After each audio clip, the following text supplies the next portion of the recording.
Hello everyone, आज की video में हम डिस्कस करेंगे 28 अगस्त 2024 शिफ्ट 1 के पेपर 1 के क्वेश्चन पेपर सॉल्यूशन का पार्ट 2। तो चलिए स्टार्ट करते हैं आज की वीडियो। आज का फर्स्ट क्वेश्चन है, a teacher wants to integrate Swayam into the curriculum to enhance learning. Which of the following benefits of Swayam should the teacher highlight to the students? Free access to quality educational resources, opportunity for live interactions with instructions, peer-reviewed assignments, self-paced learning। एक शिक्षक सीखने को बढ़ाने के लिए पाठ्यक्रम में स्वयं को एकीकृत करना चाहता है। शिक्षक को स्वयं के निम्नलिखित में से कौन से लाभों पर छात्रों का प्रकाश डालना चाहिए? गुणवत्तापूर्ण शैक्षिक संसाधनों तक मुक्त पहुंच, निर्देशों के साथ लाइव बातचीत का अवसर, सहकर्मी समीक्षित असाइनमेंट, स्वगति से सीखना। Right answer is option second, A and D, free access to quality educational resource and self paced learning. Next question matching का है। लिस्ट 1 को लिस्ट 2 से मैच करना है। लिस्ट 1 में ऐप दिए हैं एंड लिस्ट 2 में उनके यूज दिए हैं, इनको आपस में मैच करना है। लिस्ट 1 में दिया है लेवस्टर, गूगल अर्थ, कहूट, पोल एनीबियर। इन ऐप को इनके यूज से मैच करना है। Right answer is option third, A का 2, बी का 3, सी का 4 एंड डी का 1। लेवस्टर का यूज हम वर्चुअल लैब्स एंड सिमुलेशन के लिए करते हैं एंड गूगल अर्थ का यूज हम virtual field trips and geographic exploration के लिए करते हैं एंड कहूट का यूज हम ऑनलाइन क्विजेज एंड असेसमेंट के लिए करते हैं एंड पोल एनीवियर का यूज हम रियल टाइम पोलिंग के लिए करते हैं। इसीलिए इसका राइट आंसर है ऑप्शन थर्ड। नेक्स्ट क्वेश्चन है, if the statement no squares are circles is given as true, which of the following statements can we immediately inferred to be false? Some circles are not squares, all squares are circles, some squares are circles, some squares are not circles। यदि कथन कोई वर्ग वृत्त नहीं है सत्य दिया गया है तो निम्नलिखित में से कौन सा कथन तुरंत गलत माना जा सकता है? यह क्वेश्चन स्क्वायर ऑफ अपोजिशन की हेल्प से सॉल्व होगा। सबसे पहले हम समझ लेते हैं कि स्क्वायर ऑफ अपोजिशन क्या होता है। लॉजिकल रीजनिंग में स्क्वायर ऑफ अपोजिशन एक ऐसा डायग्राम है जो 4 कैटेगोरिकल प्रपोजिशन के बीच में रिलेशनशिप को रिप्रेजेंट करता है और वो 4 कैटेगोरिकल प्रपोजिशन है ए, ई, आई, ओ। ए को हम यूनिवर्सल अफर्मेटिव भी बोलते हैं और ई को हम यूनिवर्सल नेगेटिव भी बोलते हैं। आई को हम पर्टिकुलर अफर्मेटिव बोलते हैं और ओ को हम पर्टिकुलर नेगेटिव बोलते हैं। जो ऊपर वाले प्रीमाइसेस है जैसे ए और ई प्रीमाइसेस हैं उनको हम यूनिवर्सल प्रपोजिशन बोलते हैं और जो नीचे वाले हैं आई और ओ है उनको हम पर्टिकुलर प्रीमाइस बोलते हैं। ए प्रपोजिशन का एग्जाम्पल है एवरी एस इज पी, या इसको हम ऑल एस इज पी से भी डिनोट कर सकते हैं। और ई का एग्जाम्पल है no S is P and I का एग्जाम्पल है some S is P and O का एग्जाम्पल है some S is not P. अब हम इनके रिलेशनशिप को देख लेते हैं कि कौन से प्रपोजिशन में किस तरह का रिलेशनशिप है। सबसे पहले हम बात करेंगे ए और ई प्रपोजिशन की। ए और ई प्रपोजिशन में जो रिलेशनशिप होता है उसको हम बोलते हैं कॉन्ट्रेरीज। आई और ओ के बीच में जो रिलेशनशिप होता है उसको बोलते हैं सब कॉन्ट्रेरीज। ए और ओ के बीच में जो रिलेशनशिप होता है उसको बोलते हैं कॉन्ट्राडिक्टरी और आई और ई के बीच में जो रिलेशनशिप होता है उसको भी बोलते हैं कॉन्ट्राडिक्टरीज। ए और आई के बीच में जो रिलेशनशिप होता है उसको बोलते हैं सब अल्टर्न्स और ई और ओ के बीच में जो रिलेशनशिप होता है उसको बोलते हैं सब अल्टर्न्स। ए प्रीमाइस को यूनिवर्सल अफर्मेटिव भी बोलते हैं और ई प्रीमाइस को यूनिवर्सल नेगेटिव भी बोलते हैं। आई प्रीमाइस को पर्टिकुलर अफर्मेटिव भी बोलते हैं और ओ प्रीमाइस को पर्टिकुलर नेगेटिव भी बोलते हैं। ये जो स्क्वायर ऑफ अपोजिशन का डायग्राम है इसमें चारों प्रीमाइसेस के बीच में रिलेशनशिप को शो किया गया है। सबसे पहले हम देख लेते हैं ए और ई के बीच में कैसा रिलेशनशिप है।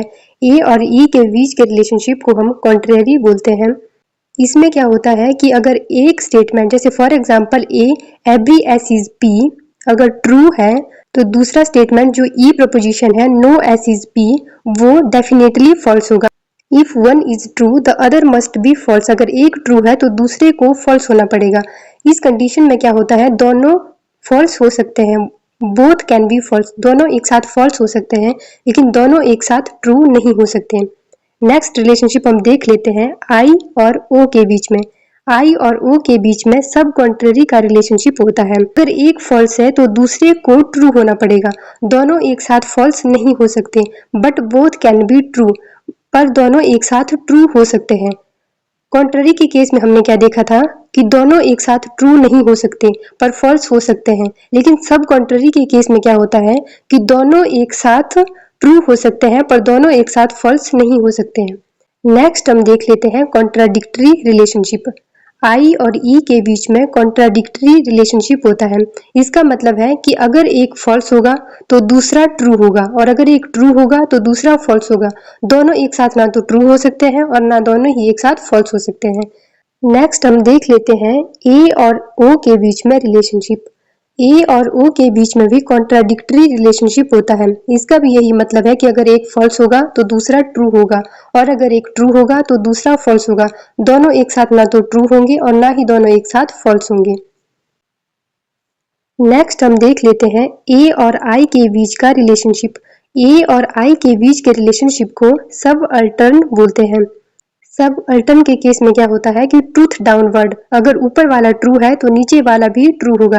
जैसे फॉर एग्जांपल ए अगर ट्रू है, एवरी एस इज पी अगर ट्रू है तो सम एस इज पी भी ट्रू होगा, और अगर सम एस इज पी फॉल्स है तो एवरी एस इज पी भी फॉल्स होगा, क्योंकि फॉल्स अपवर्ड जाता है, फॉल्स ऊपर की तरफ जाता है और ट्रूथ नीचे की तरफ आता है। अगर ऊपर वाला ट्रू होगा तो नीचे वाला भी ट्रू होगा। अगर यूनिवर्सल ट्रू होगा तो पर्टिकुलर भी ट्रू होगा और अगर पर्टिकुलर फॉल्स होगा तो यूनिवर्सल भी फॉल्स होगा। अब नेक्स्ट हम देख लेते हैं ई और ओ के बीच का रिलेशनशिप। ई और ओ के बीच के रिलेशनशिप को सब अल्टर्न बोलते हैं। इसमें क्या होता है कि अगर ऊपर वाला ट्रू होगा, नो एस इज पी, अगर ई प्रोपोजिशन ट्रू होगा तो ओ प्रोपोजिशन भी ट्रू होगा, ट्रूथ डाउनवर्ड की तरफ आएगा और फॉल्स अपवर्ड की तरफ जाएगा। अगर O statement some S is not P अगर फॉल्स होगा तो नो एस इज पी भी फॉल्स होगा, फॉल्स ऊपर की तरफ जाता है और ट्रूथ नीचे की तरफ आता है। स्क्वायर ऑफ अपोजिशन में 4 कैटेगोरिकल प्रोपोजिशन होते हैं, ए E I O, A E I and ओ। इस क्वेश्चन में all squares are circle A को डिनोट कर रहा है, no squares are circles E को डिनोट कर रहा है, some squares are circle I को डिनोट कर रहा है and some squares are not circle O को डिनोट कर रहा है। क्वेश्चन में पूछा गया है no squares are circle is given true. इसका मतलब है कि अगर ई स्टेटमेंट ट्रू दी है, no squares are circle true दी है, तो कौन सी स्टेटमेंट इमीडिएटली फॉल्स होगी। स्क्वायर ऑफ अपोजिशन के कॉन्ट्राडिक्टरी रूल में हमने देखा था कि अगर एक स्टेटमेंट ट्रू होती है तो दूसरी फॉल्स होती है और अगर एक स्टेटमेंट फॉल्स होती है तो दूसरी ट्रू होती है। स्क्वायर ऑफ अपोजिशन में ई और आई स्टेटमेंट आपस में कॉन्ट्राडिक्टरी होती है। अगर ई स्टेटमेंट ट्रू है तो आई स्टेटमेंट डेफिनेटली फॉल्स होगी। इस क्वेश्चन में some squares are circle definitely false होगी। इसका मतलब है जिस ऑप्शन में सी होगा वो करेक्ट ऑप्शन होगा और जिस ऑप्शन में सी नहीं होगा वो इनकरेक्ट ऑप्शन होगा। इसका मतलब है first and fourth option eliminate हो जाएगा क्योंकि फर्स्ट और फोर्थ में सी नहीं है। स्क्वायर ऑफ अपोजिशन के कॉन्ट्रेरी रूल में हमने ये देखा था कि अगर एक स्टेटमेंट ट्रू है तो दूसरी फॉल्स होगी और अगर एक स्टेटमेंट फॉल्स है तो दूसरी ट्रू भी हो सकती है और फॉल्स भी हो सकती है। ए और ई के बीच में कॉन्ट्रेरी रिलेशनशिप होता है। इसका मतलब है अगर ई स्टेटमेंट ट्रू है तो ए स्टेटमेंट डेफिनेटली फॉल्स होगी। ऑल स्क्वायर्स आर सर्कल्स भी फॉल्स होगा, इसीलिए B and C correct answer हो जाएगा। Right answer is option second, B and C. Next question है which of the following two proposition can neither be both true together nor can they be false together. All squares are rectangles, some squares are rectangles, no squares are rectangles, some squares are not rectangles. Question में यह पूछा गया है कि कौन सी दो ऐसी proposition है जो ना तो साथ में ट्रू हो सकती है और ना ही साथ में फॉल्स हो सकती है। ये क्वेश्चन भी अगेन स्क्वायर ऑफ ऑपोजिशन की हेल्प से सॉल्व होगा। A, E, I and O. Square of opposition में हमने कॉन्ट्राडिक्टरी का रूल पढ़ा था, जिसमें हमने देखा था कि दो स्टेटमेंट ना तो आपस में ट्रू हो सकती है और ना ही आपस में फॉल्स हो सकती है। अगर एक स्टेटमेंट ट्रू होगी तो दूसरी स्टेटमेंट फॉल्स होगी, और अगर एक स्टेटमेंट फॉल्स होगी तो दूसरी स्टेटमेंट ट्रू होगी। स्क्वायर ऑफ ऑपोजिशन में ए और ओ के बीच में कॉन्ट्राडिक्टरी रिलेशनशिप होता है। ई और आई के बीच में भी कॉन्ट्राडिक्टरी रिलेशनशिप होता है। A statement all squares are rectangles A proposition को डिनोट कर रही है। Some squares are rectangles I proposition को डिनोट कर रही है। Some square are not rectangle O proposition को डिनोट कर रही है।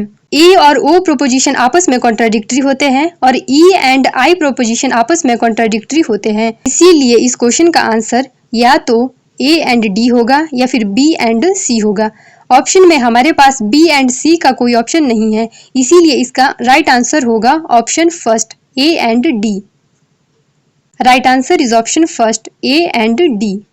नेक्स्ट क्वेश्चन है the reduced ability to remember information acquired after the onset of amnesia is known as working memory, retrograde amnesia, phonological loop, anterograde amnesia. भूलने की बीमारी की शुरुआत के बाद प्राप्त जानकारी को याद रखने की कम क्षमता को क्या कहा जाता है? कार्यशील स्मृति, प्रतिगामी भूलने की बीमारी, ध्वन्यात्मक लूप, अग्रगामी भूलने की बीमारी। राइट आंसर इज ऑप्शन 4 अग्रगामी भूलने की बीमारी। Right answer is option 4 anterograde amnesia. Next question है the important characteristics of internet communication are absence of sub media, multi data networking, high fidelity realism, sophisticated reciprocity, non interactive. Internet संचार की महत्वपूर्ण विशेषता है उप मीडिया का अभाव, multi data networking, उच्च निष्ठा यथार्थवाद, परिष्कृत पारस्परिकता, गैर interactive. Right answer is option second B, C and D. Multi data networking, high fidelity realism, sophisticated reciprocity. Next question है arrange the following statistical measures in increasing order.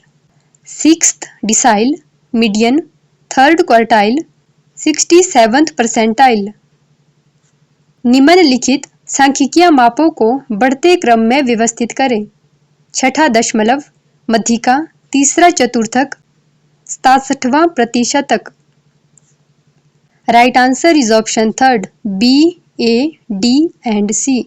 सबसे कम value median की होगी, उसके बाद 6th डिसाइल की होगी, उसके बाद 67th परसेंटाइल की होगी एंड सबसे ज्यादा वैल्यू 3rd क्वार्टाइल की होगी। मीडियन की वैल्यू 50% होगी क्योंकि मीडियन किसी भी सीरीज को 2 बराबर भागों में बांटती है, इसीलिए मीडियन की वैल्यू 50% होगी एंड 6th डिसाइल की वैल्यू 60% होगी एंड 67th परसेंटाइल की वैल्यू 67% होगी एंड 3rd क्वार्टाइल की वैल्यू 75% होगी। इसीलिए इसका करेक्ट इंक्रीजिंग ऑर्डर में सीक्वेंस बनेगा median, 6th decile, 67th percentile and 3rd quartile. Next question है excess presence of which one of the following in drinking water can alleviate the blood pressure of humans. Sulphate, zinc, lead, copper. पीने के पानी में निम्नलिखित में से किसकी अधिक उपस्थिति मनुष्य के रक्तचाप को बढ़ा सकती है? सल्फेट, जिंक, सीसा, तांबा। Right answer is option 3 lead. Next question है in computing which of the following is a program downloaded and installed on a computer that appears harmless but is in fact malicious. Trojan horse, time bomb, worm, logic bomb. Computing में निम्नलिखित में से कौन सा program computer पर download और install किया जाता है जो हानि रहित प्रतीत होता है लेकिन वास्तव में दुर्भाग्यपूर्ण है? Right answer is option first, Trojan horse. Trojan horse एक ऐसा मालवेयर होता है जो हमारे सामने एक लेजिटिमेट सॉफ्टवेयर बनकर आता है, लेकिन जब हम इसको डाउनलोड या इंस्टॉल करते हैं तो ये हमारे सिस्टम को हार्म करता है। नेक्स्ट क्वेश्चन है, which of the following statements are true in the context of web conferencing? It uses the internet to permit conferencing to take place. Multiple computers are used with this system, all connected over the internet. Delegates cannot leave the conference once they join. It is carried out in real time. Web conferencing के संदर्भ में निम्नलिखित में से कौन से कथन सत्य है? यह कॉन्फ्रेंसिंग की अनुमति देने के लिए इंटरनेट का उपयोग करता है। इस प्रणाली में कई कंप्यूटरों का उपयोग किया जाता है जो सभी इंटरनेट से जुड़े होते हैं। प्रतिनिधि एक बार सम्मेलन में शामिल होने के बाद उसे छोड़ नहीं सकते। यह वास्तविक समय में किया जाता है। Right answer is option 4, A, B and D. It uses the internet to permit conferencing to take place. Multiple computers are used with this system, all connected over the internet. It is carried out in real time. Which of the following indices represents the background level of noise pollution? L10, L25, L50, L90. निम्नलिखित में से कौन सा सूचकांक ध्वनि प्रदूषण के पृष्ठभूमि स्तर को दर्शाता है? Right answer is option 4, L90. Next question matching का है। लीस्ट 1 को लीस्ट 2 से मैच करना है। लीस्ट 1 में मीडियम दिया है एंड लीस्ट 2 में उनके कैरेक्टरिस्टिक्स दी है। लीस्ट 1 में दिया है video on demand, data casting on internet, cinema, television and list 2 में उनकी कैरेक्टरिस्टिक्स दी है। Absence of being live, there and then production, known as invocational. Right answer is option 4, A का 4, B का 1, C का 2 एंड D का 3। Video on demand की characteristics है invocational, data casting on internet की कैरेक्टरिस्टिक्स है absence of being live, cinema की characteristics है there and then production and television की कैरेक्टरिस्टिक्स है नाउनेस।